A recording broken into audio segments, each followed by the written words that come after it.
Hi friends, good evening. Welcome to LTX classes. ఈరోజు మనం ఈ వీడియోలో PIB analysis from 1st to 10th August ఈరోజు వరకు వచ్చినటువంటి ఆగస్ట్ 1st నుండి ఈరోజు వరకు ఉన్న important articles from PIB discuss చేద్దాం. Before going to start the session today ఒక important announcement from LTX classes ఏంటంటే, ఎల్టీఎక్స్ క్లాసెస్ యాప్లో ఉన్న ప్రతి ఒక్క కోర్స్ మీద ఇండిపెండెన్స్ డే ఆఫర్ ఇవ్వడం జరుగుతుంది. మీకు అంటే ప్రతి ఒక్క కోర్స్ మీద మీకు 20% ఫ్లాట్ డిస్కౌంట్ అనేది ఉంటుంది. సో మీరు ఇది ఆగస్ట్ 15th వరకు మాత్రమే ఈ ఆఫర్ అనేది వ్యాలిడ్ ఉందన్నమాట. సో మీరు ఈ కూపన్ కోడ్ని అప్లై చేసి యాప్లో ఉన్న ప్రతి ఒక్క కోర్స్ మీద మీరు 20% డిస్కౌంట్ తోటి కోర్స్ని పర్చేస్ చేయొచ్చు. దీనికి సంబంధించి ఏదైనా డౌట్స్ ఉన్నట్టయితే you can contact this number. Okay. And UPSC general studies prelims come mains course కనుక మీరు తీసుకోవాలి అని అనుకుంటున్నట్టయితే ఆ కోర్స్ మీకు లైఫ్ టైం వ్యాలిడిటీ తోటి రావడం జరుగుతుంది. అండ్ క్లాసెస్ వచ్చేసి లైవ్ అండ్ రికార్డెడ్ క్లాసెస్ ఉంటాయన్నమాట. అండ్ దానికి సంబంధించిన ఫీజు ఎంత అంటే 30,000 రూపీస్. బట్ మీరు ఈ 30,000 ఎట్ అ టైం పే చేయాల్సిన అవసరం లేదు. పర్ మంత్ 5,000 రూపీస్ లాగా మీరు పే చేసుకోవచ్చు. అండ్ ఈ ఫీజు వచ్చేసి వ్యాలిడ్ టిల్ 15th ఆగస్ట్ వరకు మాత్రమే. So only few days left. Utilize this offer. And దీనికి సంబంధించి ఏదైనా మీకు డౌట్స్ ఉన్నా, ఫర్దర్గా క్లారిఫికేషన్స్ ఏమైనా కావాలి అనుకున్నా, ఫ్రీ డెమో సెషన్స్ ఏదైనా వినాలి అని అనుకున్నా you can contact this number or else you can go through the website ltxclasses.com. ఓకేనా. సో ఈరోజు మనము PIB analysis from 1st to 10th August అనేది ఈ వీడియోలో డిస్కస్ చేద్దాం. Let start our session. దీంట్లో ఫస్ట్ టాపిక్ ఏంటి అని అంటే 10th నేషనల్ హ్యాండ్లూమ్ డే అని చెప్పి మనకి సెలబ్రేట్ చేయడం జరిగింది. నేషనల్ హ్యాండ్లూమ్ డే అని చెప్పి ఒక డేని డెసిగ్నేట్ చేసి సెలబ్రేషన్స్ స్టార్ట్ చేయడము అనేది 10 years కంప్లీట్ అయింది. ఇది 10th నేషనల్ హ్యాండ్లూమ్ డే అనమాట. అండ్ అది దాని గురించి పిఐబిలో ఏమని ఉంది అని అంటే, prime minister wished the people on the occasion of the national handloom day. So ఇక్కడ వోకల్ ఫర్ లోకల్ ఇనిషియేటివ్ గురించి ప్రైజ్ చేస్తూ ఆయన పిఐబిలో చెప్పడం జరిగింది. వచ్చిన ఒక ప్రెస్ రిలీజ్ గురించి పిఐబిలో వచ్చిందనమాట. సో అసలు ఈ 10th నేషనల్ హ్యాండ్లూమ్ డే అనే దాన్ని ఏ రోజు సెలబ్రేట్ చేస్తారు, ఎందుకని సెలబ్రేట్ చేస్తారు అనేది చూద్దాం.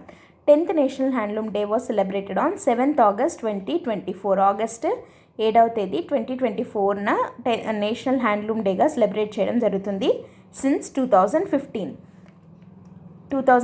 నుండి 7th ఆగస్ట్నే ఎందుకు నేషనల్ హ్యాండ్లూమ్ డేగా సెలబ్రేట్ చేయడం స్టార్ట్ చేశారు అని అంటే, to commemorate the launch of Swadeshi moment on 7th August 1905.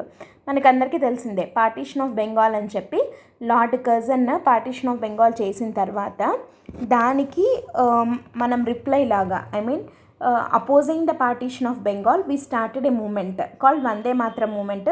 తర్వాతే దాన్ని మనము స్వదేశీ మూమెంట్ అని చెప్పి కూడా పిలుస్తున్నాము. స్వదేశీ మూమెంట్ అనేది 7th ఆగస్ట్ 1905న స్టార్ట్ అయింది. And very very important event అనమాట ఇది మన ఇండియన్ ఇండిపెండెన్స్ మూమెంట్లో. సో ఈ స్వదేశీ మూమెంట్లో భాగంగా ఏం చేశారు అని అంటే, మన లోకల్ ప్రోడక్ట్స్ని, లోకల్ గూడ్స్ని, అంటే ఇప్పుడు మనం ఏదైతే వోకల్ ఫర్ లోకల్, తర్వాత మేడ్ ఇన్ ఇండియావే వాడదాము అని అంటున్నామో అదే పని స్వదేశీ అని అంటే మన ఓన్వి, మన దేశంలో తయారు చేసుకున్నవి మాత్రమే. అవి క్లోత్స్ కానీ, ప్రోడక్ట్స్ కానీ, గూడ్స్ కానీ, టాయ్స్ కానీ, వాట్ ఎవర్ ఇట్ ఈస్, మనవి మాత్రమే, స్వదేశీ వస్తువుల్ని మాత్రమే వాడదాము అని స్టార్ట్ చేసిన మూమెంట్ అది స్వదేశీ మూమెంట్.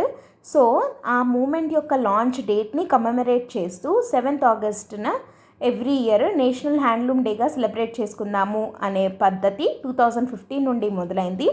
సో ఇది 2024న 10th national handloom day was being celebrated అనమాట. అండ్ ఇక్కడ handloom fabrics are generally made of high quality. Handloom fabrics అంటే ఏవేవి, కాటన్, తర్వాత లినన్, సిల్క్, వూల్, ఉన్ని, ఇట్లాంటి వాటితోటి తయారు చేసిన హ్యాండ్లూమ్ ఫ్యాబ్రిక్స్ని వాడాలి, వాటిని ఎంకరేజ్ చేయండి అని చెప్పడానికి, ప్రజల్లో ఇట్లాంటి వాటి వాడకం పట్ల అవేర్నెస్ని కల్పించడానికి ఇట్లాంటి డేస్ని సెలబ్రేట్ చేస్తూ ఉంటారనమాట. సో యూనిక్ హ్యాండ్లూమ్ ప్రోడక్ట్స్ అంటే లైక్ మనం జనరల్గా క్లోత్స్, టెక్స్టైల్స్లో ఇవి ఎక్కువగా ఈ వెరైటీస్ చూస్తాం కదా, బనారసి, జామ్దాని, బలూచరి, మధుబని, కోసా, ఇక్కత్, పటోలా కానీ, తస్సర్ సిల్క్, మహేశ్వరి, మొయిరాంగ్పి, పుల్కరి, లహేరియా, కంద్వా, తంగాలియా, ఇవన్నీ టైప్స్ ఆఫ్ హ్యాండ్లూమ్స్లో రకాలన్నమాట ఇవన్నీ. సో ఇట్లాంటి హ్యాండ్లూమ్స్ని, ఆ హ్యాండ్లూమ్స్ మీద డిపెండ్ అయ్యి ఉన్న ప్రజల్ని వాళ్ళకి ఎంప్లాయ్మెంట్ ఇంకా క్రియేట్ అయ్యేలాగా చేయడము, వాళ్ళని ఎంకరేజ్ చేయడం కోసం అని చెప్పి గవర్నమెంటే ఇట్లాంటి ఇనిషియేటివ్స్ని తీసుకొని వస్తూ ఉంటుంది. నేషనల్ హ్యాండ్లూమ్ డే సెలబ్రేషన్ లాంటివి. సో ఆ రోజున ఏంటి అని అంటే కొంచెం డిస్కౌంటెడ్ రేట్స్కి హ్యాండ్లూమ్ టెక్స్టైల్స్ని సేల్ చేయడం కానీ ఇట్లాంటివన్నీ చేస్తుంటుంది. అండ్ ఇంకా ఏమేమి గవర్నమెంట్ ఇనిషియేటివ్స్ ఉన్నాయి టు ఎంకరేజ్ హ్యాండ్లూమ్స్ అంటే national handloom development programme NHTP అని చెప్పి. సో ఇక్కడ ఏంటి అని అంటే ఈ హ్యాండ్లూమ్ క్లస్టర్స్ ఉంటాయి కదా, కొన్ని ఏరియాస్ ఉంటాయి. Like for example Mangalagiri saris అంటాము, మాధవరం శారీస్ అంటాము, ధర్మవరం చీరలు ఇట్లా అంటారు కదా, అట్లా క్లస్టర్స్ ఉంటాయి కదా. సో అట్లాంటి క్లస్టర్స్కి ఫైనాన్షియల్ ఎయిడ్, మార్కెటింగ్ అసిస్టెన్స్ అట్లాంటివి కల్పించడం అనమాట. సో ఎట్లా అంటే త్రూ ఫండింగ్ ఎంత అంటే 30 crores నుంచి 30 crores వరకు ఇట్లాంటి క్లస్టర్స్కి అంటే 10,000 లూమ్స్ వరకు వీళ్ళు సపోర్ట్ చేయడం జరిగింది ఫైనాన్షియల్గా ఈ నేషనల్ హ్యాండ్లూమ్ డెవలప్మెంట్ ప్రోగ్రామ్ కింద.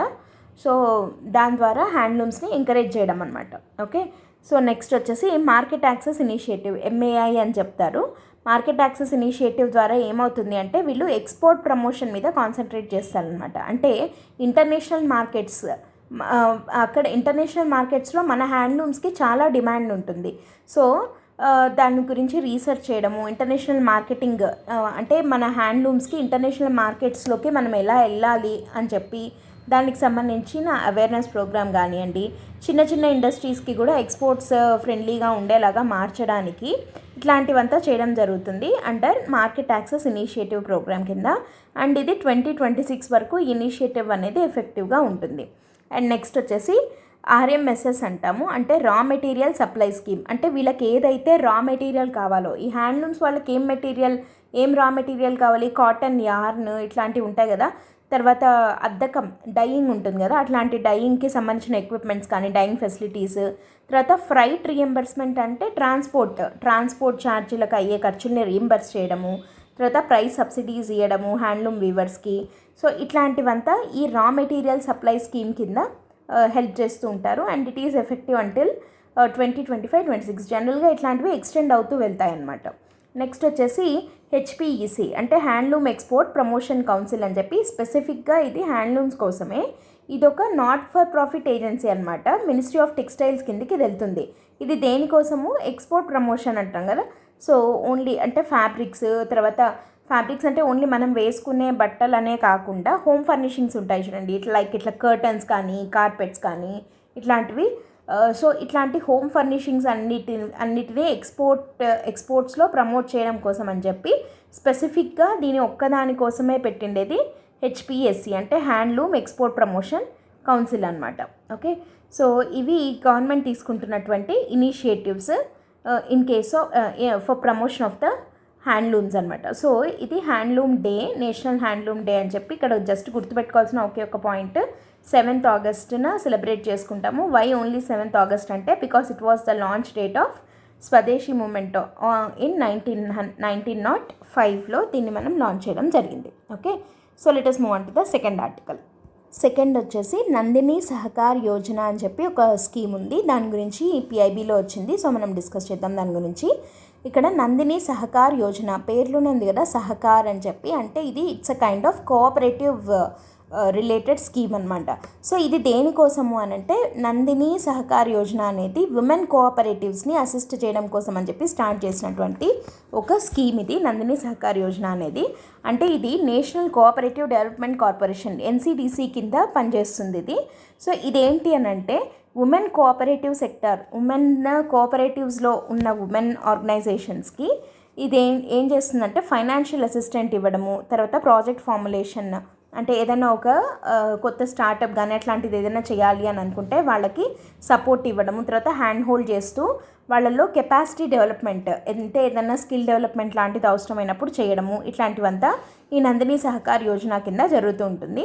అండ్ ఫండింగ్ ఏంటి అంటే ఇక్కడ నో మినిమం కానీ మ్యాక్సిమం లిమిట్ కానీ ఏం లేదు, అంటే డిపెండింగ్ అపాన్ ద నీడ్, వాళ్ళ యొక్క ఉమెన్ కోఆపరేటివ్ యొక్క నీడ్ని బట్టి, వాళ్ళ ఎలిజిబిలిటీని బట్టి మినిమం అండ్ మ్యాక్సిమం లిమిట్ అనేది ఏం లేదనమాట ఈ స్కీమ్ కింద.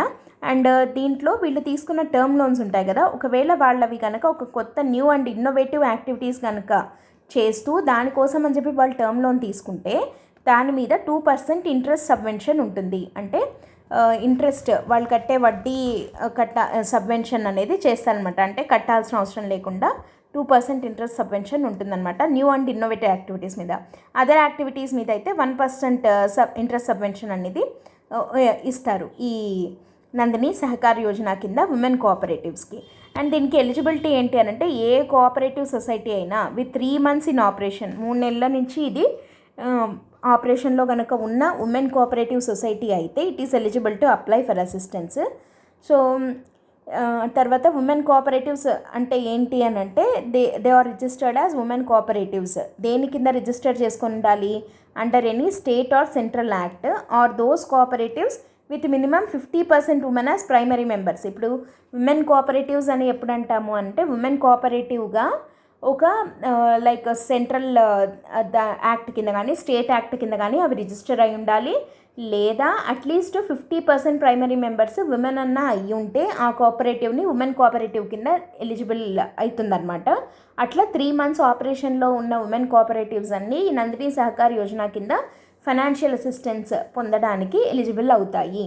ఫైనాన్షియల్ అసిస్టెన్స్ అంటే వీళ్ళకి credit linkage for term loan, infrastructure డెవలప్మెంట్కి సంబంధించిన టర్మ్ లోన్స్ వీళ్ళకి ఇవ్వడం జరుగుతుంది. విత్ ఒకవేళ కొత్త యాక్టివిటీస్ అయితే 2% interest subvention, otherwise 1% interest subvention తోటి నందిని సహకార యోజన కింద ఉమెన్ కోఆపరేటివ్స్కి హెల్ప్ చేయడం జరుగుతుందన్నమాట. సో దీనివల్ల బెనిఫిట్ ఏంటి అనంటే ఉమెన్ యొక్క సోషియో ఎకనామిక్ స్టేటస్ అనేది ఇంప్రూవ్ అవుతుంది. అంటే ఉమెన్లో ఎంటర్ప్రెన్యూరియల్ డైనమిజం అనేది పెరుగుతుంది. అంటే వీళ్ళు కూడా సెల్ఫ్ ఎంప్లాయీస్గా, అంటే మనం కూడా ఎంటర్ప్రెన్యూర్స్ అవ్వచ్చు అనే ఒక ఇది ఏదైతే ఉంటుందో ఆ స్కిల్స్ ఏవైతే ఉంటాయో ఉమెన్లో అది డెవలప్ చేయడానికి ఇది చాలా హెల్ప్ఫుల్గా ఉంటుంది. అండ్ ఇది women enterprise, business plan formulation, capacity development, credit and subsidy and interest subvention అన్నిటినీ కలిపి దీని కింద, అంటే ఇక్కడ ఉమెన్ ఎంటర్ప్రైజ్ డెవలప్మెంట్, తర్వాత వీళ్ళకి బిజినెస్ ప్లాన్ ఫార్ములేషన్లో హెల్ప్ చేయడం, తర్వాత వీళ్ళకి కెపాసిటీ డెవలప్మెంట్ చేయడము, ఐ మీన్ స్కిల్ డెవలప్మెంట్ కానీ అట్లాంటి కెపాసిటీ బిల్డింగ్ యాక్టివిటీస్ అంటాం కదా, సో అట్లాంటివి ఉంటాయి. తర్వాత క్రెడిట్ సపోర్ట్ ఇవ్వడం జరుగుతుంది అండ్ ఇంట్రెస్ట్లో సబ్సిడీస్ ఇవ్వడం జరుగుతుంది. సో ఇవన్నీ కూడా వీటన్నిటి ద్వారా socio economic status of the women అనేది ఇంప్రూవ్ అవుతుంది త్రూ నందిని సహకార యోజన అని చెప్పి చెప్తున్నాం. So this is the second article, ఇది పిఐబిలో ఉంది, ఇంపార్టెంట్ ఇది. థర్డ్ ఆర్టికల్ వచ్చేసి biobitumen utilisation in Indian road infrastructure అనే దాని గురించి పిఐబిలో ఒకటి వచ్చింది. ఇక్కడ మనం చూడాల్సింది ఇది కీవర్డ్ అనమాట. ఇక్కడ బయోబిటుమిన్ అని, ఏంటిది బయోబిటుమిన్ అనేది? ఇది రోడ్ ఇన్ఫ్రాస్ట్రక్చర్లో ఎందుకు వాడాలి అని అంటున్నారు. వాడితే దానివల్ల వచ్చే ఉపయోగాలు ఏంటి, అసలు ఎట్లా వాడచ్చు దీన్ని అనేది చూద్దాం. ఫస్ట్ ఆఫ్ ఆల్ మనం బయోబిటుమిన్ అంటే ఏంటి అనేది చూద్దాం. బయోబిటుమిన్ అనేది ఒక బైండర్ లాంటిది అనమాట. It's a bio based binder. So ఇది ఎక్కడి నుంచి వస్తుంది అని అంటే మనకి వెజిటబుల్ ఆయిల్స్ కానీ, తర్వాత క్రాప్ స్టబుల్ ఉంటుంది కదా, పంట అంతా పండిన తర్వాత మిగిలిపోయిండేది స్టబుల్ బర్నింగ్ చేస్తారు అని అంటున్నాం. సో అట్లా స్టబుల్ బర్నింగ్ అవ్వనీయకుండా అది కూడా ఒక ఇక్కడ కోలేటరల్ బెనిఫిట్ లాగా మనం చూడొచ్చు. సో ఆ క్రాప్ స్టబుల్ ఏదైతే ఉందో దాని నుండి, తర్వాత ఆల్గే, తర్వాత లిగ్నిన్ అంటే వుడ్ నుంచి, తర్వాత అనిమల్ మాన్యూర్ నుంచి కూడా మనం ఈ బయోబిటుమిన్ అనే దాన్ని తయారు చేయొచ్చు. సో ఎట్లా తయారు చేస్తాము దీన్ని అని అంటే మామూలుగా క్రూడ్ ఆయిల్ ఉంటుంది కదా, క్రూడ్ ఆయిల్ని డిస్టిలేషన్ చేస్తే, ఫిల్టర్ చేస్తే రిఫైన్ చేస్తూ ఉంటే ఆ రిఫైనింగ్ ప్రాసెస్లో మనకి లైటర్ కాంపోనెంట్స్ అయిన గ్యాసోలిన్, తర్వాత డీజిల్ అనేవి రిమూవ్ అయిపోతే హెవీగా ఉండే బిటుమిన్ అనేది మిగిలిపోతుంది. ఇది బిటుమిన్ అంటే. సో ఇది బయోబిటుమిన్ అంటే ఏంటి అని అంటే ఇట్లాంటి vegetable oils, crop stubble, algae, lignin, animal manure ఇట్లాంటి వాటి నుంచి ప్రొడ్యూస్ చేసినప్పుడు దాన్ని బయోబిటుమిన్ అంటాము. అండ్ ఇది న్యాచురల్గా కూడా కొన్ని చోట్ల దొరుకుతుంది, లైక్ ఆయిల్ శాండ్స్, తర్వాత ఏమన్నా పురాతన కాలం నాటి లేక్స్ ఉంటాయి కదా, ఏన్షియంట్ లేక్స్, లైక్ ఎప్పుడన్నా అంటే కొన్ని దశాబ్దాల కిందటి నుంచి, లైక్ ఒక 50-100 years నుంచి ఉన్న పాతకాలం నాటి ఏర్లు కానీ లేకపోతే లేక్స్ కానీ అట్లాంటి వాటిల్లో అంటే అక్కడ బికాస్ ఆఫ్ ద ఆర్గానిజమ్స్ ఏవైతే ఉంటాయో అక్కడ డీకే అయ్యి ఉంటుంది కదా, దాని నుండి కూడా బయోబిటమిన్ అనేది ఎక్స్ట్రాక్ట్ చేయొచ్చు అనమాట. సో దానికి రకరకాల ప్రాసెస్లు ఉన్నాయి. లైక్ ఫర్ ఎగ్జాంపుల్ పైరాలిసిస్ అంటాం. పైరాలిసిస్ అంటే ఆర్గానిక్ మెటీరియల్ అనే దాన్ని హై టెంపరేచర్లో in the absence of oxygen పెట్టామనుకోండి, బయో ఆయిల్ అనేది ప్రొడ్యూస్ అవుతుంది. ఫ్రమ్ దట్ ఇఫ్ ఈ further process that bio oil మనకి బయోబిటమిన్ అనేది ప్రొడ్యూస్ అవుతుంది అనమాట. సో అట్లా పైరాలిసిస్ ద్వారా, లేదంటే హైడ్రోథర్మల్ లిక్విఫేక్షన్ అంటాం, ఆ లిక్విఫాక్షన్ ద్వారా అయినా రావచ్చు, లేదా ఫర్మెంటేషన్ ప్రాసెస్ ద్వారా కూడా మనము బయోమాస్ని బ్రేక్ డౌన్ చేసేస్తే బయో ఆయిల్ వస్తుంది. బయో ఆయిల్ని ప్రాసెస్ చేస్తే బయోబిటమిన్ అనేది ప్రొడ్యూస్ అవుతుంది. సో ఇప్పుడు ఈ బయోబిటమిన్ వల్ల యూజెస్ ఏముంటాయి అని అంటే, ఇది known for its waterproofing technique. Water ప్రూఫింగ్కి అడ్హెసివ్ ప్రాపర్టీస్ ఉన్నదన్నమాట. సో అంటే అడ్హెసివ్ అంటే మనం ఇట్లా అతుక్కోగలగది అట్లా అంటాం కదా. So waterproofing and adhesive properties ఉన్నది ఈ బయోబిటమిన్ అనేది. అండ్ దీన్ని ముఖ్యంగా రోడ్ కన్స్ట్రక్షన్లో వాడతారు. రోడ్ కన్స్ట్రక్షన్లో, తర్వాత బిల్డింగ్స్ని వాటర్ ప్రూఫ్ చేయడంలో, అట్లాంటి దాంట్లో ఈ బయోబిటమిన్ అనేది యూజ్ చేస్తారనమాట. అండ్ ఇది దేనికి యూజ్ చేయొచ్చు దీన్ని అనంటే, కంప్లీట్లీ రీప్లేసింగ్ పెట్రోలియం బిటమిన్ని కాకుండా బయోబైండర్ ద్వారా బయోబిటమిన్ని తయారు చేయొచ్చు. And it can also be used as ఈ రోడ్ కన్స్ట్రక్షన్లో వాడచ్చు. ఆస్ఫాల్ట్ బదులు బయోబిటమిన్ని యూజ్ చేయొచ్చు అని చెప్తున్నారు. అయితే ఇండియాలో కరెంట్ బయోబిటమిన్ సినారియో ఎట్లా ఉంది అని అంటే, మనం ఇంపోర్ట్ డిపెండెన్సీ తోటి ఉన్నాము. హాఫ్ ఆఫ్ ఇట్స్ బిటమిన్ రిక్వైర్మెంట్ని మనము ఇంపోర్టే చేసుకుంటున్నాము. ఎంత అంటే 3.21 మిలియన్ టన్స్ని 2023-24లో మనము ఇంపోర్ట్ చేసుకోవడం జరిగింది. మరి డొమెస్టిక్ ప్రొడక్షన్ ఎంత ఉంది అంటే, ఇండిజినస్ ప్రొడక్షన్ వచ్చేసి 5.24 మిలియన్ టన్స్ మాత్రమే ఉంది. 5.24 మిలియన్ టన్స్ డొమెస్టిక్గా ప్రొడ్యూస్ చేస్తున్నా మనం ఎంత ఇంపోర్ట్ చేసుకోవాల్సి వచ్చింది, 3.21 మిలియన్ టన్స్ని మనము ఇంపోర్ట్ మీద డిపెండ్ అయ్యి ఉన్నామన్నమాట. సో ఇది ఎందుకు ఎక్కువగా వాడుతున్నాము అని అంటే, ఎంత ఎక్కువగా వాడుతున్నాం చూడండి. యావరేజింగ్ మనము పాస్ట్ 5 ఇయర్స్లో సంవత్సరానికి 7.7 మిలియన్ టన్స్ ఆఫ్ బిటమిన్ని మనం యూజ్ చేస్తున్నాం అనమాట. సో ఎందుకు ఎక్కువగా ఎక్కడ వాడుతున్నాము అంటే, నేషనల్ హైవేస్ అనేవి పెరుగుతున్నాయి కదా మనకి. సో 12,300 కిలోమీటర్స్ ఆఫ్ నేషనల్ హైవేస్ని కన్స్ట్రక్ట్ చేయడం జరిగింది ఇన్ 23-24. అంటే per day almost 34 kilometres construct చేస్తున్నట్టు. సో ఇట్లాంటి వాటి కోసం ఈ బిటమిన్ అనేది అవసరం ఉంది కాబట్టి, ఈ వాటర్ ప్రూఫింగ్ తర్వాత అడ్హెసివ్ ప్రాపర్టీస్ ఉన్నది కాబట్టి, దానికోసం అని చెప్పి మనం బిటమిన్ ఎక్కువగా యూజ్ చేస్తున్నాము. దట్టు మనము ఎంత అంటున్నాము, పర్ ఇయర్ 7.7 మిలియన్ టన్స్ వాడుతున్నాం. కానీ ఇండిజినస్ ప్రొడక్షన్ ఎంత ఉంది, 5.24 మిలియన్ టన్స్ మాత్రమే ఉంది. మనము ఇంపోర్ట్ డిపెండెన్స్గా 3.21 మిలియన్ టన్స్ని మనము ఇంపోర్ట్ చేసుకోవాల్సి వస్తుందన్నమాట. సో ఇట్లా ఇంపోర్ట్ డిపెండెన్సీని మనం తగ్గించుకోవాలి అని అంటే, ఇండియాలో బయోబిటమిన్ని మనము ప్రొడ్యూస్ చేసుకుంటే ఇండిజినస్గా ఆ సెల్ఫ్ రిలయంట్గా మనము అవుతామన్నమాట దీంట్లో. సో ఎట్లా ప్రొడ్యూస్ చేసుకోవచ్చు అని చెప్పాము, ఇందాక చెప్పినట్టు పైరాలిసిస్ ద్వారా కానీ, హైడ్రోథర్మల్ లిక్విఫాక్షన్ ద్వారా, లేదా ఫర్మెంటేషన్ ప్రాసెస్ ద్వారా, ఈ వెజిటబుల్ ఆయిల్స్, తర్వాత ఈ క్రాప్ స్టబుల్, ఇట్లాంటివన్నీ ఉన్నాయి అని చెప్పుకున్నాం కదా ఇందాక. ఫస్ట్ ఆల్గే నుంచి, లిగ్నిన్ నుంచి, యానిమల్ మాన్యూర్ నుంచి, వీటి నుంచి బయోబిటమిన్ని మనము ప్రొడ్యూస్ చేసుకొని ఇంపోర్ట్స్ని మనం తగ్గించుకోవచ్చు. సో దీనివల్ల ఆబ్జెక్టివ్స్, ఈ ఇనిషియేటివ్ ఆబ్జెక్టివ్స్ ఏంటి అంటే, ఇంపోర్ట్ డిపెండెన్సీ తగ్గుతుంది, తర్వాత ఎన్విరాన్మెంటల్ కన్సర్న్స్ని మనము అడ్రస్ చేసినట్టు అవుతుంది అనమాట. ఎట్లా అనంటే, ఈ స్టబుల్ బర్నింగ్ అనేది చాలా పెద్ద ఇష్యూగా ఉంది కదా మనకు పంజాబ్ లాంటి చోట్ల. సో పంజాబ్లో స్టబుల్ బర్నింగ్ అవ్వడం వల్ల ఢిల్లీలో ఎయిర్ పొల్యూషన్ అనేది పెరుగుతోంది.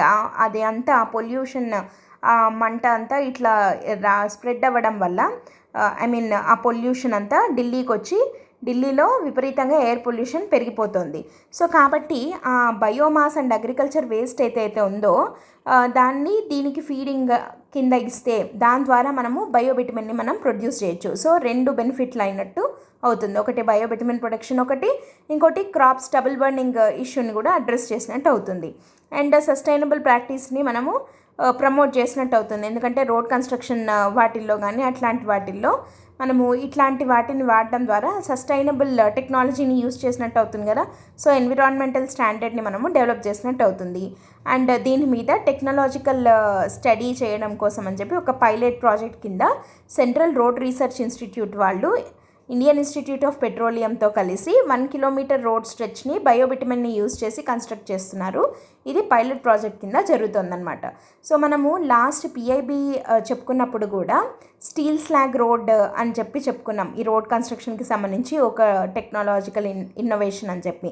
సో అట్లాగే బయోబిటమిన్ అనేది కూడా రోడ్ ఇన్ఫ్రాస్ట్రక్చర్లో వాడడానికి ఉపయోగపడే ఒక దీని కింద మనం చూడొచ్చు అనమాట.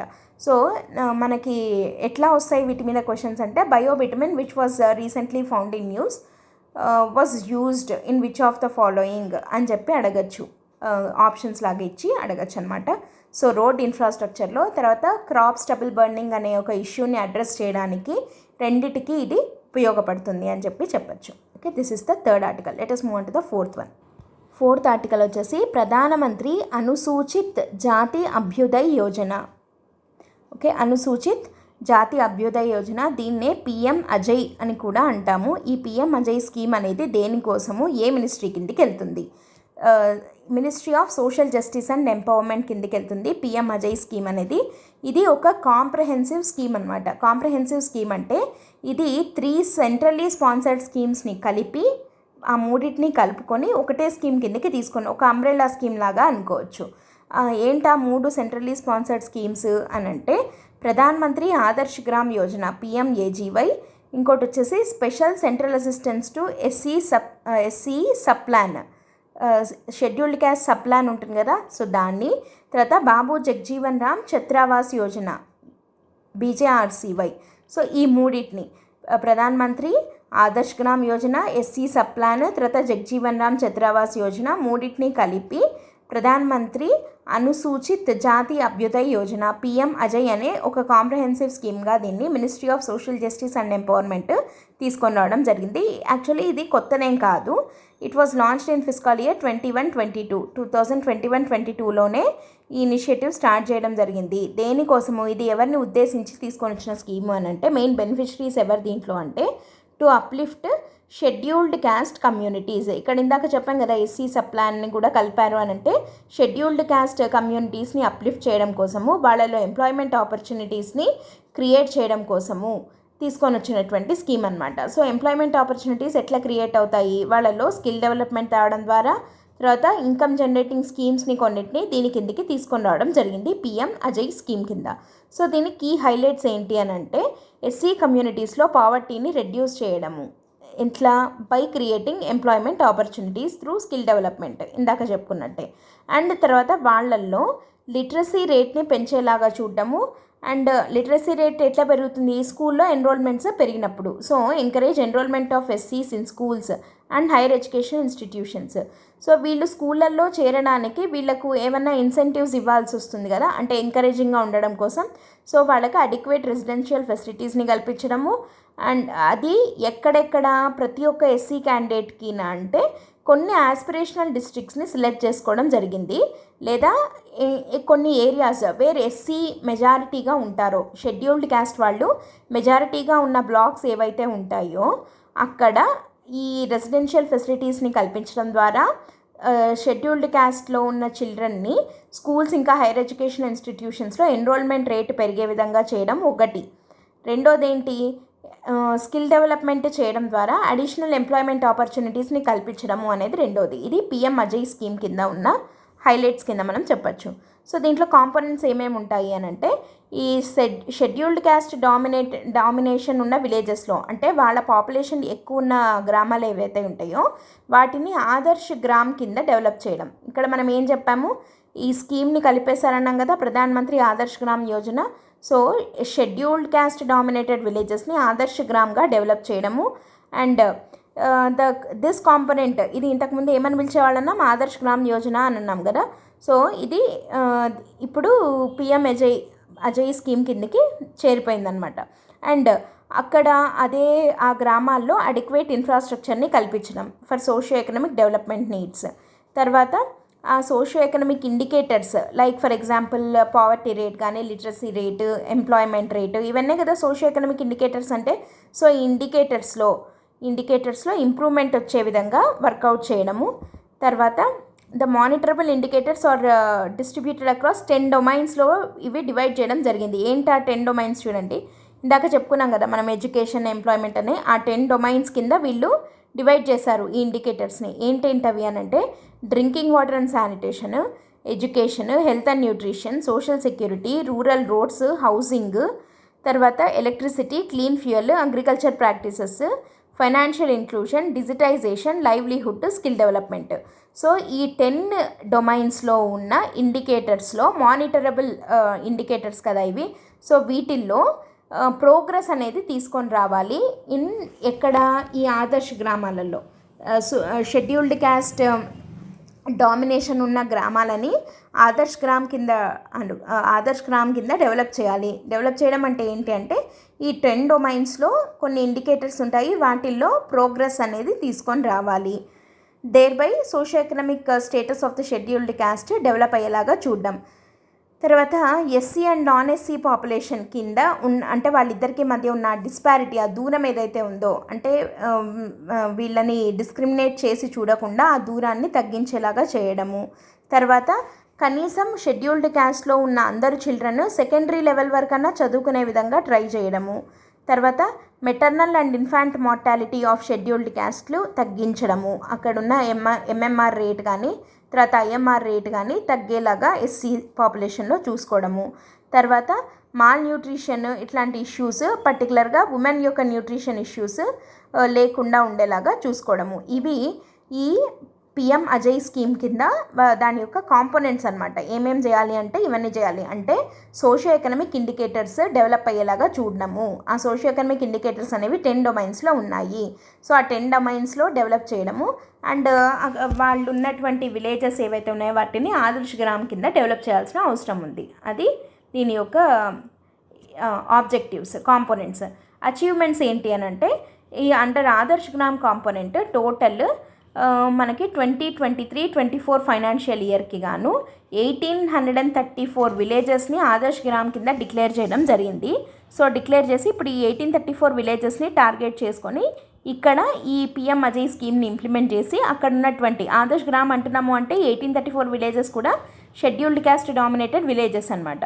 సో ఈ ఇయర్కి ఇన్ని సెలెక్ట్ చేసుకోవడం జరిగింది. వీటిని ఇంక ఇప్పుడు డెవలప్ చేయాల్సిన అవసరం ఉంది. సో ఇది ఒక రిటర్న్ రిప్లై కింద ఇవ్వడం జరిగిందనమాట.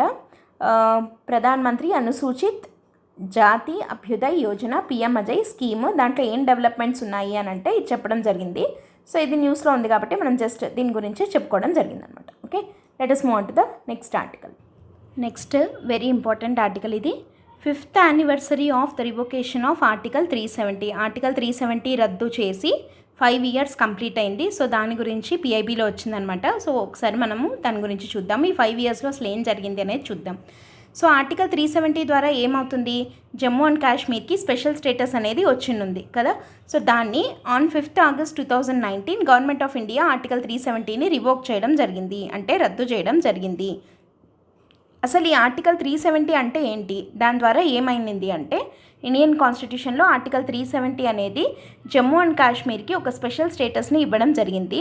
సో యాక్చువల్గా ఈ ఆర్టికల్ 370ని డ్రాఫ్ట్ చేసింది ఎవరు అంటే గోపాలస్వామి అయ్యంగార్ అనమాట. ఈయన కాన్స్టిట్యూయెంట్ అసెంబ్లీ మెంబర్. ఈయన టెంపరరీ ప్రొవిజన్ కింద 1949లో దీన్ని యాడ్ చేయడం జరిగింది. సో ఇది ఏ సందర్భంగా యాడ్ చేయడం జరిగింది అని అంటే ఇన్స్ట్రుమెంట్ ఆఫ్ అసెషన్ అని చెప్పి అప్పుడు కాశ్మీర్ రాజు అయిన హరిసింగ్ 1947లో పాకిస్తాన్ ఇన్వేషన్ చేస్తోంది కాశ్మీర్ మీద అని చెప్పి దాన్ని ఇండియాలో కలపడానికి మెర్జ్ చేయడం కోసం అని చెప్పి ఇన్స్ట్రుమెంట్ ఆఫ్ అసెషన్ అనే దాని మీద సైన్ చేసుకోవడం జరిగింది. సో దీని కాన్సిక్వెన్స్గా జమ్మూ అండ్ కాశ్మీర్కి స్పెషల్ స్టేటస్ అనేది ఇవ్వడం జరిగింది టెంపరరీ ప్రొవిజన్ కింద. సో దీని ద్వారా ఏమైంది అని అంటే జమ్మూ అండ్ కాశ్మీర్కి ఇండియా లాగా కాకుండా దాని ఓన్ కాన్స్టిట్యూషన్ దానికి ఉంటుంది, దాని ఓన్ ఫ్లాగ్ ఉంటుంది అండ్ దానికి చాలా మ్యాటర్స్ మీద అటానమీ కూడా ఉంటుంది. Except defence, foreign affairs, communications, ఇవి మాత్రం ఇండియా కంట్రోల్లోనే ఉంటాయి. ఎక్సెప్ట్ ఈ 3 మిగతా అన్నిట్లోనూ జమ్మూ అండ్ కాశ్మీర్కి అటానమీ ఉంటుంది. It can have its own constitution, its own flag, అన్నమాట అండర్ ఆర్టికల్ 370. అయితే ఇప్పుడు ఈ ఆర్టికల్ 370ని August 5, 2019 రివోక్ చేయడం జరిగింది. దేర్బై జమ్మూ కాశ్మీర్కి ఉన్న స్పెషల్ స్టేటస్ అనేది రద్దయిపోయింది. సో ఆర్టికల్ 370 రద్దు గురించి చూస్తే 2019లో ప్రెసిడెన్షియల్ ఆర్డర్ కింద constituent assembly of Jammu and Kashmir అనే దాన్ని తీసేసి కాన్స్టిట్యూయెంట్ అసెంబ్లీ అని పిలిచేవాళ్ళు. సో దీన్ని తీసేస్తూ ఏమని మార్చడం జరిగింది, legislative assembly of Jammu and కాశ్మీర్గా ఇది మారింది ఇన్ 2019.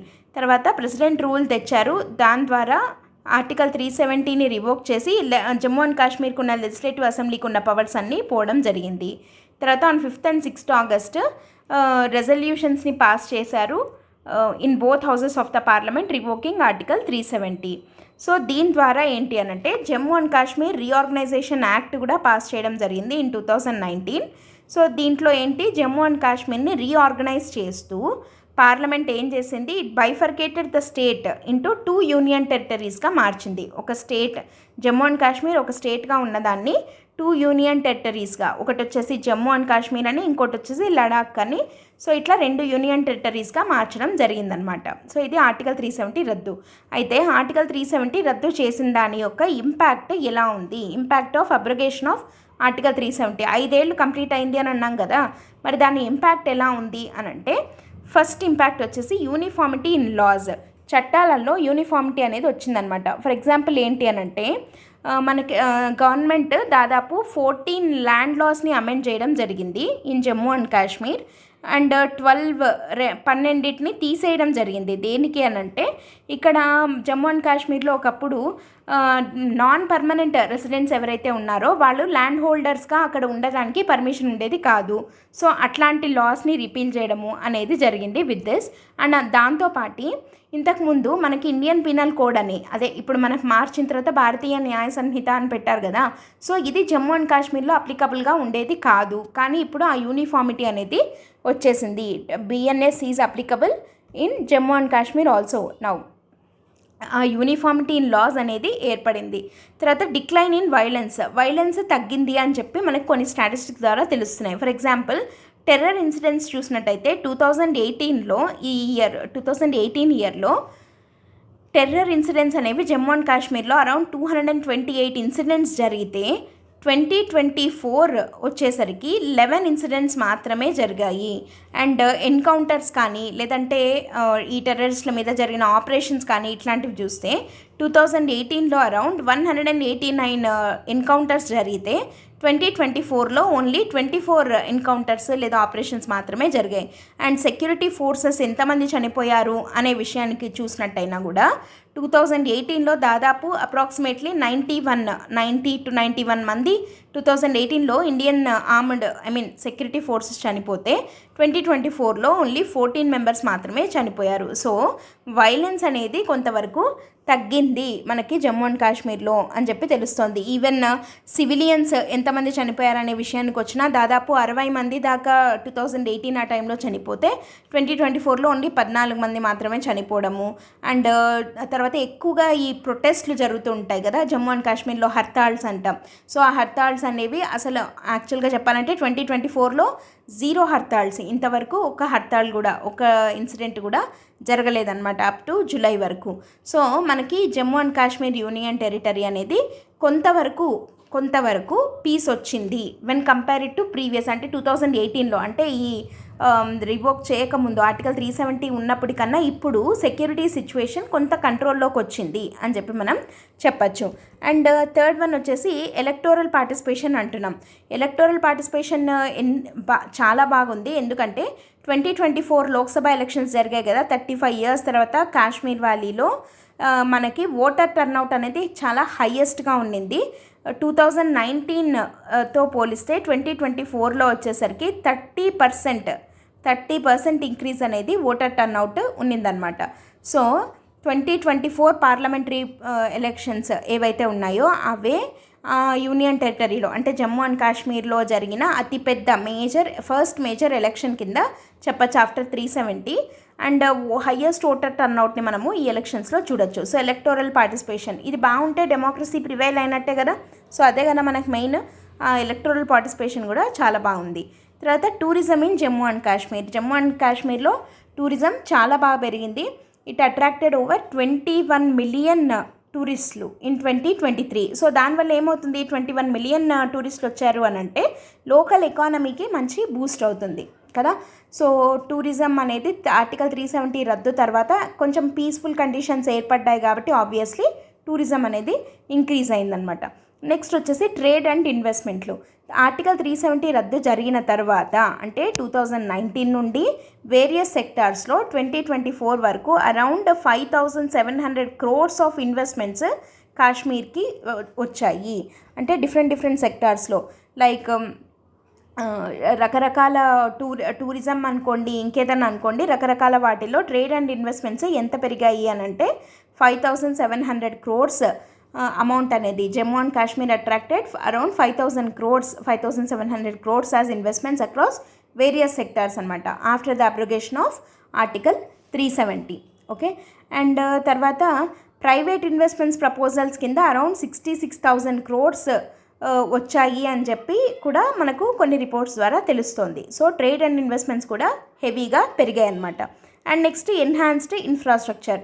సో కొత్త బ్రిడ్జెస్, రోడ్స్, తర్వాత పవర్ లైన్స్, టన్నెల్స్, ఇవన్నీ ఇన్ఫ్రా డెవలప్మెంట్ అనేది చాలా బాగా జరుగుతుంది in case of Jammu and Kashmir after the repeal of article 370. So 370 తీసేసిన దానివల్ల అన్ని పాజిటివ్ ఇంపాక్ట్స్ మనం చూసాము. యూనిఫార్మిటీ ఇన్ లాస్ రావడం, decline in violence, electoral participation, tourism develop అయింది, ట్రేడ్ అండ్ ఇన్వెస్ట్మెంట్స్ పెరిగా, ఎన్హాన్స్డ్ ఇన్ఫ్రాస్ట్రక్చర్ని కూడా మనం చూడొచ్చు. సో ఈ 5 yearsలో జరిగినటువంటి డెవలప్మెంట్స్ అనమాట ఇవి. ఓకే. సో ఆర్టికల్ 370 ఇది 5 years అంటే ఇట్లాంటి ల్యాండ్ మార్క్ ఇయర్స్ ఉంటాయి కదా, 5 కానీ 10, 25, 50 అట్లా. సో ఇట్లాంటి ఇయర్స్ ల్యాండ్ మార్క్ ఇయర్స్గా ఉన్నవి వెరీ ఇంపార్టెంట్. దీని మీద మెయిన్స్ క్వశ్చన్ అయినా వచ్చేదానికి చాలా స్కోప్ ఉన్నటువంటి టాపిక్ అనమాట ఇది. Okay. Let us move on to the next article. Next article వచ్చేసి యూనియన్ గవర్నమెంట్ ఏమని డినై చేస్తోంది, that international Ramsar site Bhoj wetland in Bhopal faces no threat of delisting from Ramsar convention list of wetlands of international importance. ఇక్కడ just ఒక క్వశ్చన్కి reply లాగే వచ్చింది ఇది, కాకపోతే ఇక్కడ భోజ్ వెట్లాండ్ అని ఉంది, అక్కడ రంసార్ కన్వెన్షన్ అని ఉంది. ఇవి రెండు మనకి ఇంపార్టెంటే. సో దీని మీద మనం ప్రిలిమ్స్ క్వశ్చన్ అయినా ఎక్స్పెక్ట్ చేయొచ్చు, మెయిన్స్ క్వశ్చన్ అయినా ఎక్స్పెక్ట్ చేయొచ్చు. సో ఎట్లా అనేది చెప్తాను. ఇక్కడ యూనియన్ గవర్నమెంట్ ఏమని చెప్తుంది అంటే భోజ్ వెట్లాండ్ రంసార్ కన్వెన్షన్ నుంచి డీలిస్ట్ అయిపోతుంది అనే క్వశ్చన్ని డినై చేస్తోంది. అంటే అవ్వదు, రంసార్ కన్వెన్షన్ కింద ప్రొటెక్టెడ్ సైట్గానే ఇది ఉంటుంది అని చెప్పి యూనియన్ గవర్నమెంట్ రిప్లై ఇవ్వడం జరిగిందనమాట. అసలు ఈ భోజ్ వెట్లాండ్ అంటే ఏంటి, రంసార్ కన్వెన్షన్ అంటే ఏంటి చూద్దాం. భోజ్ వెట్లాండ్ అనేది ఎక్కడుంది అని అంటే మధ్యప్రదేశ్లోని భోపాల్ సిటీలో ఉందన్నమాట. దీంట్లో ఇది ఏంటి అని అంటే 2 human made reservoirs, upper and lower lakes అనమాట. అప్పర్ లేక్స్ని వచ్చేసి భోజ్తల్ అని అంటారు, లోవర్ లేక్ని వచ్చేసి చోటా తలాబ్ అని చెప్పి పిలుస్తారు. సో ఇవి 2 మధ్యప్రదేశ్లోని భోపాల్లో ఉన్నాయి. అప్పర్ లేక్ చుట్టూ వనవిహార్ నేషనల్ పార్క్ అని చెప్పి ఉంది. తర్వాత అప్పర్ లేక్ అనేది భోపాల్కి పోర్టబుల్ వాటర్ అందించడానికి అతిపెద్ద సోర్స్, అంటే డ్రింకింగ్ వాటర్ ఏదైతే ఉందో అది అందించడానికి అతిపెద్ద సోర్స్గా ఈ అప్పర్ లేక్ అనేది హెల్ప్ అవుతుందన్నమాట. అండ్ దీని చుట్టూ ఇంపార్టెంట్ బయోడైవర్సిటీ కూడా ఉంది, లైక్ మంచి చెట్లు అట్లాంటివన్నీ, జూ ప్లాంక్టన్, ఫైటో ప్లాంక్టన్ దీని మీద డిపెండ్ అయి ఉన్నవి చాలానే ఉన్నాయి. Around 15 kinds of fish and vulnerable species like turtles, amphibians, ఇవన్నీ ఈ ఇన్వర్టిబ్రేట్స్ ఇట్లాంటివన్నీ కూడా ఈ భోజ్ వెట్లాండ్ మీద డిపెండ్ అయి ఉన్నాయి. వెట్లాండ్ అంటే ఏమంటాము, లైక్ చిత్తడి భూములు అంటాం కదా తెలుగులో, అవన్నమాట. అండ్ ఇది రంసార్ సైట్గా 2002లో డిసిగ్నేట్ చేయడం జరిగిందనమాట, అంటే రికగ్నైజ్ చేయడం జరిగింది. 2002లో ఇది రంసార్ కన్వెన్షన్ కిందకి వెళ్ళింది. అసలు ఈ రంసార్ కన్వెన్షన్ అంటే ఏంటి, ఇక్కడ ఏమంటున్నాం, Ramsar convention list of wetlands of international importance. అంటే రంసార్ కన్వెన్షన్ అనేది వెట్లాండ్స్, ఈ చిత్తడి భూములు ఏమైతే ఉన్నాయో వాటి యొక్క కన్జర్వేషన్ కోసం అని చెప్పి ఒక కన్వెన్షన్గా రంసార్ కన్వెన్షన్ అనేది ఉంది. దాని కింద రంసార్ కన్వెన్షన్ లిస్ట్లో ఉన్న సైట్స్ ఏవైతే ఉన్నాయో అవి వెట్లాండ్ ప్రొటెక్టెడ్ సైట్స్ అనమాట. ప్రొటెక్టెడ్ సైట్స్గా ఆ వెట్లాండ్స్ని మనం చూస్తాము. దాంట్లో మధ్యప్రదేశ్లోని భోపాల్లో ఉన్న భోజ్ వెట్లాండ్ కూడా రంసార్ కన్వెన్షన్ కిందకి వెళ్తుంది. అసలు ఈ రంసార్ కన్వెన్షన్ అనేది ఎప్పటి నుంచి ఉంది అని అంటే it was signed on 2 February 1971. దేనికోసము, ఆ వెట్లాండ్స్ యొక్క ఎకలాజికల్ క్యారెక్టర్ని ప్రిజర్వ్ చేయడం కోసం. అండ్ ఇది రంసార్ అనే పేరు దీనికి ఎందుకు వచ్చింది అని అంటే ఇది ఒక ఇరానియన్ సిటీ అనమాట. అక్కడే ఈ ట్రీటీని సైన్ చేయడం జరిగింది కాబట్టి దాన్ని రంసార్ కన్వెన్షన్ అని చెప్పి పిలుస్తారు. 1971లో దీన్ని సైన్ చేయడం జరిగిందనమాట. ఓకేనా. సో ఏ ప్లేసెస్ అయితే ఈ రంసార్ కన్వెన్షన్ కింద ప్రొటెక్టెడ్ అని అనబడతాయో వాటిని రంసార్ సైట్స్ అని చెప్పి పిలుస్తారు. అట్లాంటి రంసార్ సైట్స్లో ఒకటి మనకి ఇప్పుడు ఇండియాలో, అంటే ఒకటి కాదు, ఇండియాలో చాలా ఉన్నాయి రంసార్ సైట్స్. వాటిల్లో ఒకటి మధ్యప్రదేశ్లో భోపాల్లో ఉన్నటువంటి భోజ్ వెట్లాండ్. అయితే అది ఈ కన్వెన్షన్ నుంచి డీలిస్ట్ అయిపోయే ప్రమాదం ఉంది అని అంటే లేదు, అది డీలిస్ట్ అవ్వదు అని చెప్పి యూనియన్ గవర్నమెంట్ దాన్ని ఆ వాదనని కండెమ్ చేయడం జరిగిందనమాట. ఓకేనా. So let us move on to the 7th article. India can bank on its own natural methane mitigator to tackle climate challenges అని చెప్పి న్యూస్లో ఉంది. అసలు ఏంటిది, ఇండియాకి తన ఓన్ మీథేన్ మిటిగేటర్ ఏముంది, ఎట్లా మీథేన్ని మిటిగేట్ చేస్తుంది న్యాచురల్గా అని అంటున్నాం, అది కూడా. సో దాని ద్వారా క్లైమేట్ చేంజ్ని ఎట్లా అడ్రస్ చేస్తుంది అనేది ఇప్పుడు చూద్దాం. మామూలుగా మనకి గ్లోబల్ వార్మింగ్కి అతిపెద్ద కారణం ఏది అని అంటే మీథేన్ ఎమిషన్స్ కింద మీథేన్ని మనం చెప్తాం. అంటే కార్బన్ డైఆక్సైడ్ కన్నా డేంజరస్ ఏదైనా ఉంది అంటే అది మీథేన్, CH4 అంటాం కదా, మీథేన్. ఇది చాలా డేంజరస్ గ్లోబల్ వార్మింగ్కి. So global warming due to methane remains one of the biggest challenges today. ఇది second most important green house gas. Carbon dioxide తర్వాత second most important green house gas ఏది అని అంటే మీథేన్. ఎందుకు అని అంటే ఇది కార్బన్ డైఆక్సైడ్ కన్నా కూడా 26 టైమ్స్ గ్లోబల్ వార్మింగ్ పొటెన్షియల్ ఎక్కువ. అంటే ఇక్కడ కార్బన్ డైఆక్సైడ్ డేంజరస్సే, కానీ కార్బన్ డైఆక్సైడ్ ఎంతైతే గ్లోబల్ వార్మింగ్కి కారణమవుతుందో అంతకన్నా 26 టైమ్స్ ఎక్కువగా మీథేన్ కారణమవుతుంది ఫర్ గ్లోబల్ వార్మింగ్ అనమాట. సో అట్లాంటి మీథేన్ ఎక్కువగా మనం ఎక్కడ చూస్తాము అని అంటే మీథేన్ ఎమిషన్స్ అనేవి ఎక్కువగా ఎక్కడ అవుతూ ఉంటాయి అంటే వెట్లాండ్స్లో. అంటే ఇందాక చెప్పుకున్నాం కదా మనం చిత్తడి భూములు అని చెప్పి. సో అట్లాంటి వెట్లాండ్స్లో, తర్వాత రైస్ ఫీల్డ్స్ అంటే మనకి వరి పండించే భూములు ఉంటాయి కదా అక్కడ, అంటే ఎక్కువగా చెప్పాలంటే వాటర్ స్టోర్ అయ్యే ఉండే దగ్గర. తర్వాత రూమినెంట్స్, కొన్ని అనిమల్స్ ఇప్పుడు తిన్న వాటిని మళ్ళీ ఇలా తిరిగి తెచ్చుకొని రూమినేటింగ్ అనిమల్స్ అంటాం కదా. సో అట్లాంటి రూమినెంట్స్, ల్యాండ్ ఫిల్స్, మనకి చెత్తనంతా ల్యాండ్ ఫిల్స్ చేస్తూ ఉంటాం కదా ఒక చోట తీసుకెళ్ళి, అట్లాంటి ల్యాండ్ ఫిల్స్ అనేవి అతిపెద్ద సోర్సెస్ ఆఫ్ మీథేన్ అనమాట. సో ఇప్పుడు ఈ మీథేన్ని ఎట్లా మిటిగేట్ చేస్తాము అని అంటున్నామంటే the organisms that produce methane are called methanogens అంటాం. మిథనోజెన్స్ అంటే ఏంటంటే మీథేన్ని ప్రొడ్యూస్ చేసేవి. సో మిథనోజెన్స్ అనేవి ఏంటి అని అంటే ఇట్లాంటి వాటిల్లో, ఈ వెట్లాండ్స్, రూమినెంట్స్ ఇట్లాంటి వాటిల్లో మీథేన్ని ఆక్సిడైజ్ చేసి which it oxidize methane and reduce their concentration in the environment. So methanogens అనేవి అట్లాంటి బ్యాక్టీరియా దట్ ప్రొడ్యూస్ మీథేన్ అనమాట.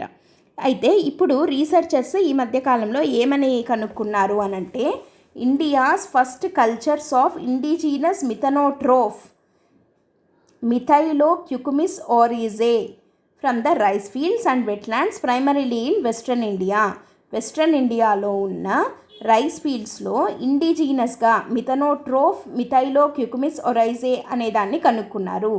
ఏంటవి అనంటే అసలు ఈ మిథనోట్రోఫ్స్ అంటే ఏంటి అనంటే ఒక కైండ్ ఆఫ్ బ్యాక్టీరియా. ఈ బ్యాక్టీరియా ఏం చేస్తాయి అనంటే they utilize methane as their primary carbon and energy source. ఇవి ఏం చేస్తాయి అనంటే ఈ మిథనోట్రోఫ్స్ అనేవే న్యాచురల్గా మీథేన్ని మిటిగేట్ చేయడానికి ఉపయోగపడేవి. ఎట్లా చేయగలుగుతాయి, మీథేన్ని ఎట్లా మిటిగేట్ చేయగలుగుతాయి ఈ బ్యాక్టీరియా, ఈ మిథనోట్రోఫ్స్ అనేవి అని అంటే ఇవి మీథేన్ ఆక్సిడైజింగ్ బ్యాక్టీరియా. అంటే ఏంటి అని అంటే మీథేన్ని ఆక్సిడైజ్ చేసి, అంటే CH4 ఉంది కదా, దీన్ని ఆక్సిడైజ్ చేస్తే ఏమవుతుంది అనంటే CO2 అండ్ H2Oగా మార్చగలిగేది. ఇక్కడ ఏం బ్యాక్టీరియా ఉంటుంది, మిథనోట్రోఫ్స్ అనే ఈ బ్యాక్టీరియా దే ఆక్సిడైజ్, ఇక్కడ ఒక ఆక్సిడేషన్ రియాక్షన్ జరిగి CH4 it transforms as CO2 and H2O. So ఇక్కడ CO2గా మారినా పర్వాలేదు బికాస్ దీని global warming potential compared to methane తక్కువే. సో CO2 అండ్ H2Oగా మార్చేవే ఈ మిథనోట్రోఫ్స్ అనేవన్నమాట. సో అట్లాంటి దాన్ని వెస్ట్రన్ ఇండియాలో ఈ మిథనోట్రోఫ్స్ న్యాచురల్గా ఉన్నది కల్చర్ చేయడం జరిగిందనమాట. సో ఈ మిథైలో క్యూకుమిస్ ఒరైజే అనేది ఒక bacteria abundantly found in nature, particularly in wetlands and rice ఫీల్డ్స్లోనే ఇది కూడా దొరుకుతుంది. సో దీని ఫీచర్స్ ఏంటి అని అంటే ఇవి ఎట్లుంటాయి అంటే ఓవెల్ షేప్లో ఉంటాయి, ఇట్లా ఓవెల్ షేప్లో ఉంటాయి. చెప్పాలంటే వీటిని కుకుంబర్ లాగా ఉంటాయన్నమాట. సో మనకి కుకుంబర్ ఎట్లుంటుందో అట్లుంటుంది. కాబట్టి ఇవి మీథేన్ని తీసుకొని ఆక్సిడైజ్ చేసేస్తున్నాయి కదా, కాబట్టి వీటిని ఏమంటారంటే మీథేన్ ఈటింగ్ కుకుంబర్స్ అని చెప్పి పిలుస్తారు. ఈ మిథైలో క్యూకుమిస్ ఒరైజే అనేదాన్ని మీథేన్ ఈటింగ్ కుకుంబర్స్ అని చెప్పి పిలుస్తారనమాట. సో ఇవి రాడ్ షేప్డ్గా ఉంటాయి. అండ్ ఇవి ఏం చేస్తాయి అని అంటే కొన్ని స్పెసిఫిక్ గ్రోత్ కండిషన్స్లోనే ఇవి గ్రో అవుతాయి అన్నమాట. సో ఇవి ఏం చేస్తాయంటే మీథేన్ని ఆక్సిడైజ్ చేసి ఏం చేస్తాయి, methane is converted into methanol, మీథేన్ని మిథనాల్గా మార్చి then it can be further processed into formaldehyde లేదా ఫార్మేట్, కార్బన్ డైఆక్సైడ్ కింద ఈ మిథనాల్ని మార్చచ్చు. సో మిథైలో క్యూకుమిస్ ఒరైజే అనేది it oxidises methane to form methanol which can be further processed to form formaldehyde, formate, carbon dioxide అనమాట. So ఈ methanotrophs అనేవి ఎక్కువగా ఎక్కడ ఉంటున్నాయి అని అంటే ఇందాక చెప్పుకున్నట్టు వెట్లాండ్స్, రైస్ ఫీల్డ్స్, పాండ్స్, తర్వాత వాటర్ బాడీస్, ఇవన్నీ ఈ బ్యాక్టీరియా యొక్క కామన్ హ్యాబిటాట్స్గా ఉంటున్నాయి. సో దీనివల్ల ఎన్విరాన్మెంటల్ రోల్ ఉపయోగం ఏముంది అని అంటే it contributes to global carbon cycle. ఎట్లా మీథేన్ లెవెల్స్ని రెడ్యూస్ చేసేస్తుంది, అంతే కదా. మీథేన్ని తగ్గించి ఇది మిథనాల్గా కన్వర్ట్ చేస్తుంది అన్నాం. మిథనాల్ ఏమవుతుంది, మిథనాల్ని మళ్ళీ ఫర్దర్గా ప్రాసెస్ చేస్తే ఫార్మాల్డిహైడ్ అవుతుంది, లేదా CO2 అవుతుంది, లేదా ఫార్మేట్ అవుతుంది. సో ఇట్లా బ్రేక్ డౌన్ చేసేస్తుంది. కాబట్టి మీథేన్ లెవెల్స్ తగ్గించినట్టు అవుతుంది అట్మాస్ఫియర్లో, which has very huge global warming potential. So మనకి గ్లోబల్ వార్మింగ్ ఇక్కడ తగ్గినట్టే. అండ్ దాంతోపాటు in rice paddies the bacteria help to balance the methane. దానివల్ల ఏమవుతుందంటే గ్రీన్ హౌస్ గ్యాస్ ఎమిషన్స్ కూడా తగ్గుతాయి from agriculture is a major emitter of green house gases. మనకి పర్టికులర్గా మనం రైస్ ఎక్కువగా పండిస్తాం కాబట్టి ఆ రైస్ ఫీల్డ్స్ నుంచే గ్రీన్ హౌస్ గ్యాస్ ఎమిషన్స్ ఎక్కువ అవుతున్నాయి. కాబట్టి వాటి నుంచి వచ్చే ఎమిషన్స్ని కూడా మనం తగ్గించినట్టు అవుతుంది. అంటే దానివల్ల అగ్రికల్చర్ ఇంపాక్ట్, తర్వాత బయో రెమిడియేషన్, బయోటెక్నాలజీలో వీటి యొక్క అప్లికేషన్స్ని మనం చూడొచ్చు. ఇంకా దీని మీద ఫర్దర్గా స్టడీ చేయాల్సిన అవసరం ఉంది. మొత్తానికి ఇండియాకి మీథేన్ గ్యాస్ని కంట్రోల్ చేయగలిగే తన ఓన్ న్యాచురల్ మీథేన్ మిటిగేట్ అనేది కనుక్కునింది టు అడ్రస్ క్లైమేట్ చేంజ్. ఇక్కడ మనం గ్లోబల్ వార్మింగ్ తగ్గిస్తున్నాము, గ్రీన్ హౌస్ గ్యాస్ ఎమిషన్స్ని తగ్గిస్తున్నాము అని అంటే క్లైమేట్ చేంజ్ని అడ్రస్ చేసినట్టే కదా.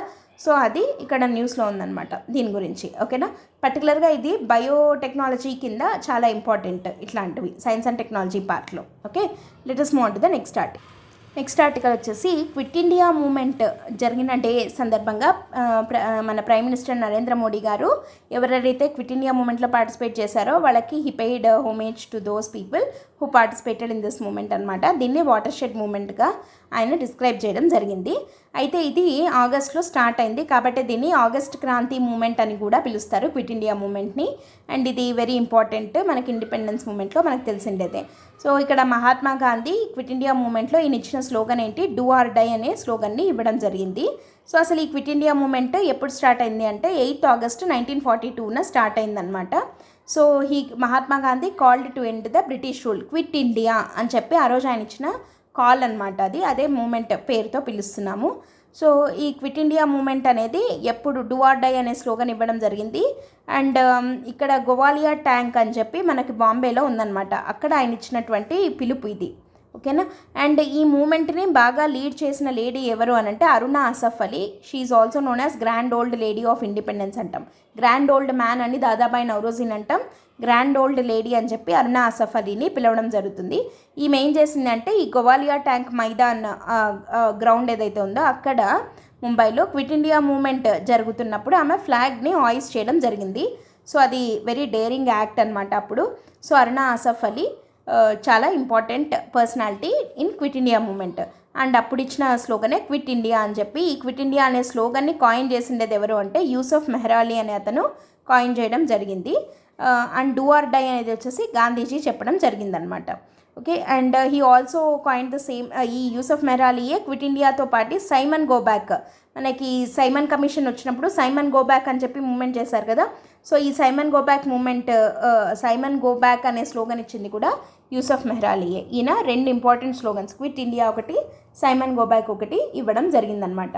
అసలు ఈ క్విట్ ఇండియా మూమెంట్ ఎందుకు వచ్చింది అని అంటే, మనకి వరల్డ్ వార్ 2 జరుగుతున్న టైంలో, వరల్డ్ వార్ 2 అప్పుడు మన ప్రయర్ అంటే ఇండియన్ లీడర్స్ యొక్క ప్రయర్ కన్సల్టేషన్ లేకుండా బ్రిటిష్ ఏం చేసేసింది అని అంటే, ఇండియా యొక్క సపోర్ట్ తమకే ఉంటుంది అని చెప్పి డిక్లేర్ చేయడం జరిగిందనమాట.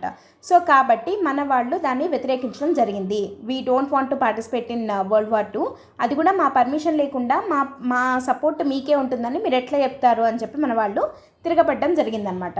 సో ఇప్పుడు బ్రిటిష్ మీద ప్రెషర్ పెరిగింది, that they definitely wanted the support of India to win world war 2.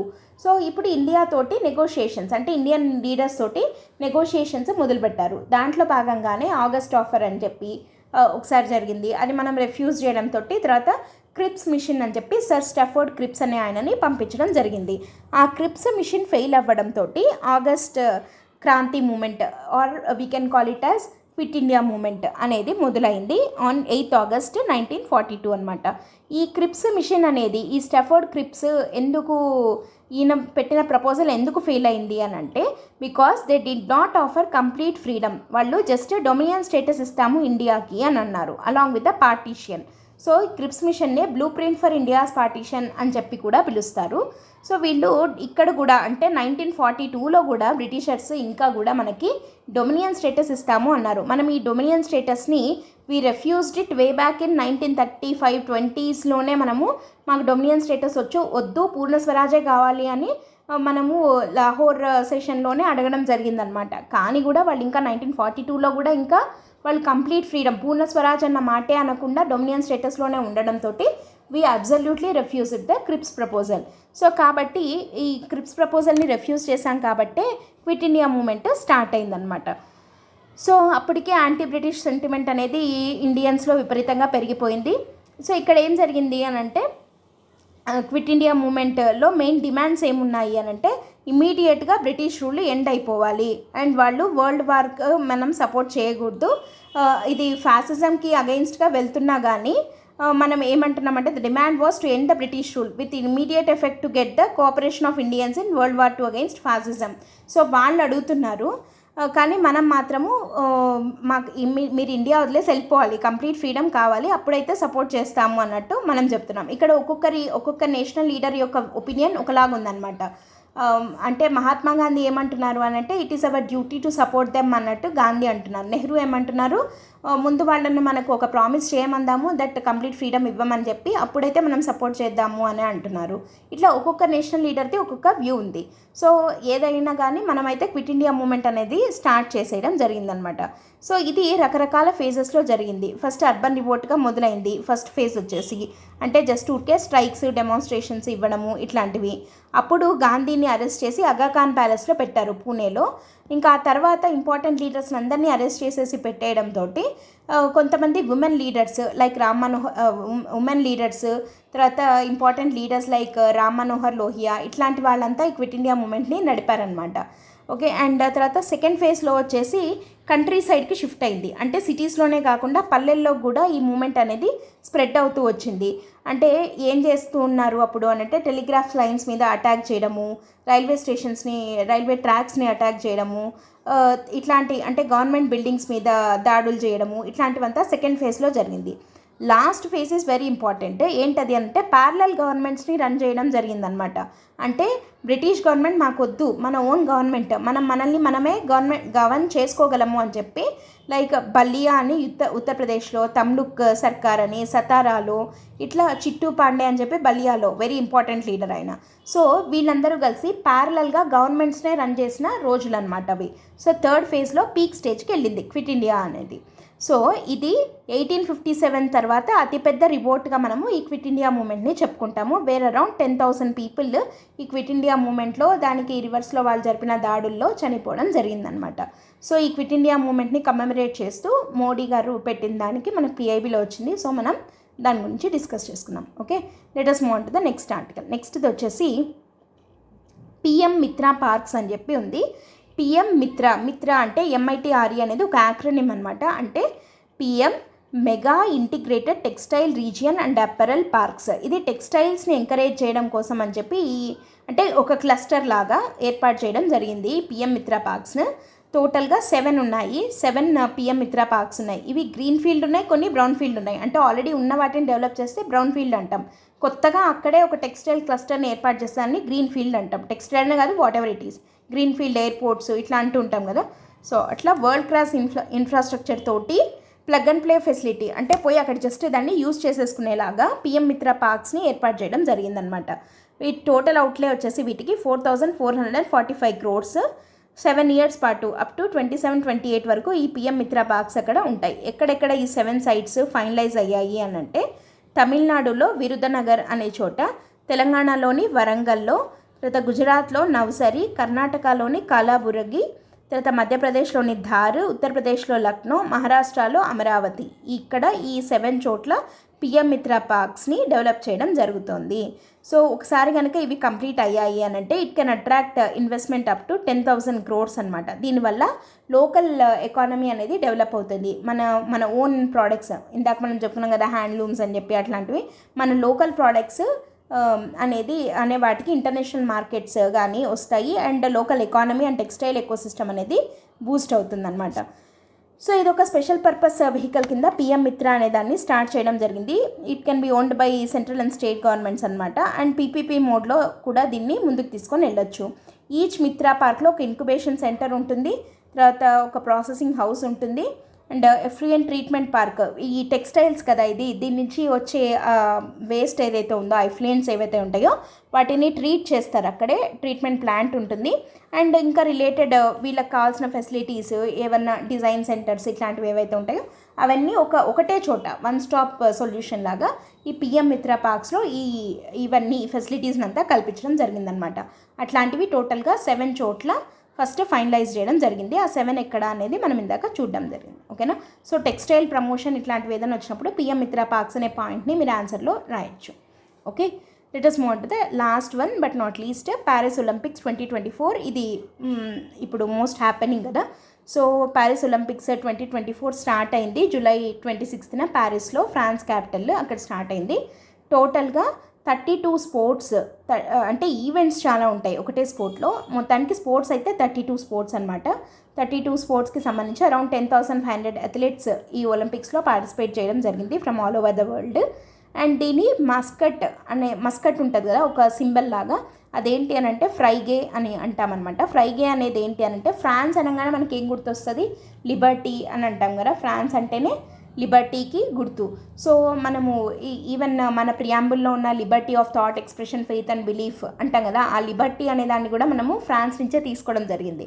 ఆ లిబర్టీని సింబలైజ్ చేస్తూ ఫ్రైగే అనేది మస్కట్గా పెట్టడం జరిగిందనమాట. సో ఇంకా ఇండియా విషయానికి వస్తే, ప్యారిస్ ఒలింపిక్స్లో ఇండియన్ ఫ్లాగ్ బేరర్స్ ఎవరెవరు ఉన్నారు, ఇట్లాంటివి లైక్ మామూలుగా మనకి ఎస్ఎస్సి ఎగ్జామ్స్లో అట్లాంటి వాటిల్లో ఇట్లా అడుగుతూ ఉంటారు. ఫ్లాగ్ బేరర్స్ ఎవరు అంటే మనకి ఓపెనింగ్ సెరమనీకి వచ్చేసి పివి సింధు అండ్ ఆచంట శరత్ కమల్ అని చెప్పి. ఈ శరత్ కమల్ ఎవరంటే టేబుల్ టెన్నిస్ ప్లేయర్ అనమాట.